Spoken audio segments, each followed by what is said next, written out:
Hallelujah, praise the lord. আপোনালোক সকলোলৈকে ঈশ্বৰ পিতৃৰ পৰা অনুগ্ৰহ আৰু শান্তি হওক। প্ৰিয়সকল, আজি আমি চাওঁ আহক পবিত্ৰ বাইবেলত উল্লেখ থকা ঈশ্বৰৰ দাস দাসীসকলক ঈশ্বৰ পিতৃয়ে কিমান বছৰ আশীৰ্বাদ কৰিছিল, তেওঁবিলাক পৃথিৱীত কিমান বছৰ জীয়াই আছিল। পোনপ্ৰথমে আমি চাওঁ আহক আদমৰ বিষয়ে। আদম পৃথিৱীত 930 বছৰ জীয়াই আছিল। আদমৰ পৰা সপ্তম পুৰুষ যি হনুক, তেওঁ পৃথিৱীত 365 বছৰ জীয়াই আছিল। তেওঁক ঈশ্বৰে সশৰীৰৰ সৈতে স্বৰ্গলৈ তুলি নিছিল, কাৰণ তেওঁ ঈশ্বৰৰ সৈতে চলাচল আছিল।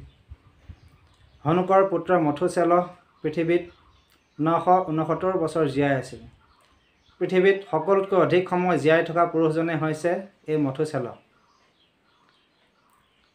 এতিয়া আমি চাওঁ আহক অব্ৰাহামৰ বিষয়ে। প্ৰিয়সকল, অব্ৰাহাম পৃথিৱীত 175 বছৰ জীয়াই আছিল। অব্ৰাহামৰ ভাৰ্যা ছাৰা পৃথিৱীত 127 বছৰ জীয়াই আছিল। অব্ৰাহামৰ পুত্ৰ ইছাক পৃথিৱীত 180 বছৰ জীয়াই আছিল। অব্ৰাহামৰ পুত্ৰ ইছমাইল পৃথিৱীত 137 বছৰ জীয়াই আছিল। ইছাকৰ পুত্ৰ জাকুব পৃথিৱীত 147 বছৰ জীয়াই আছিল। ঈশ্বৰৰ দাস মুচি পৃথিৱীত 120 বছৰ জীয়াই আছিল। মুচিৰ ককায়েক হাৰুণ পুৰোহিত পৃথিৱীত 123 বছৰ জীয়াই আছিল। জাকুবৰ পুত্ৰ যোচেফ, যিজন মিছৰ দেশৰ প্ৰধানমন্ত্ৰী হৈছিল, তেওঁ পৃথিৱীত 110 বছৰ জীয়াই আছিল। যিহুচোৱা পৃথিৱীত 110 বছৰ জীয়াই আছিল। প্ৰিয়সকল, আপোনালোকে মোৰ ভিডিঅ'টো চাই যদি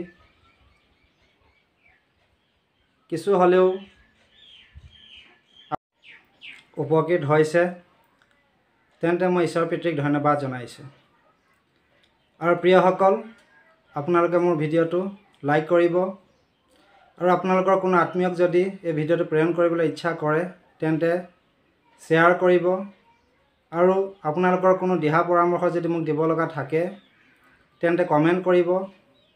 আৰু মোৰ ভিডিঅ'টো ছাবস্ক্ৰাইব কৰিব, যাতে আগন্তুক যি ভিডিঅ'বিলাক আহিব, সেই ভিডিঅ'সমূহ যেন আপোনালোকে সুন্দৰৰূপে চাব পাৰে।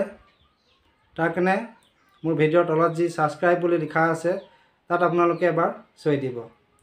আপোনালোক সকলোলৈকে ঈশ্বৰ পিতৃৰ পৰা অনুগ্ৰহ আৰু শান্তি হওক। আমিন।